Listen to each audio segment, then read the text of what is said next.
அதிமுகவுடன் கூட்டணி கிடையாதுன்னு சொல்லி ஒரு அறிவிப்பு கொடுத்துருக்கோம். நாங்கள் இன்னைக்கு இல்லை, மாநாடு முடிஞ்சதுல இருந்தே எல்லா பேட்டிகளுக்கும் எல்லா இன்டர்வியூலையுமே நம்ம சொல்லக்கூடிய நேர்காணலையுமே சொல்லக்கூடிய ஒரே ஒரு விஷயம், நாங்க யாருடனும் கூட்டணி இல்லை அப்படின்னு சொல்லிட்டு. கூட்டணிக்கு வாங்கன்னு கொடுத்தா, அதாவது யாருடனும் கூட்டணினா அதிமுகவோட கூட்டணின்னு சொல்லிட்டு இருந்தாங்களா, அது இல்லைன்றதான் நம்ம சொல்லி இன்னும் ஃபினிஷ் ஆகலன்னு சொல்ல வரீங்க. கிடையவே கிடையாது. அதிமுகவோட கூட்டணி இல்லை, அதை நீங்க முதல்ல புரிஞ்சுக்கணும், நேயர்கள் புரிஞ்சுக்கணும். சீமானால் கட்டவிழ்க்கப்பட்ட மிகப்பெரிய ஒரு புழுகு மூட்டை தான் சீமான். அதே மாதிரி இந்த விஷயத்துலயும் புழுகிட்டு இருக்காரு.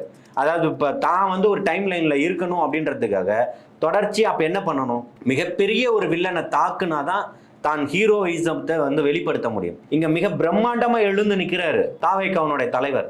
அங்க கை வச்சாதான் நம்மளுடைய டைம் லைன் ஓடிக்கிட்டு இருக்கோம் அப்படின்னு சொல்லிட்டு இல்லையா.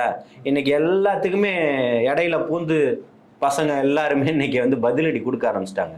அதுல சிக்கி சின்ன பின்னமாகிட்டு இருக்கிறாரு இன்னைக்கு இல்லையா.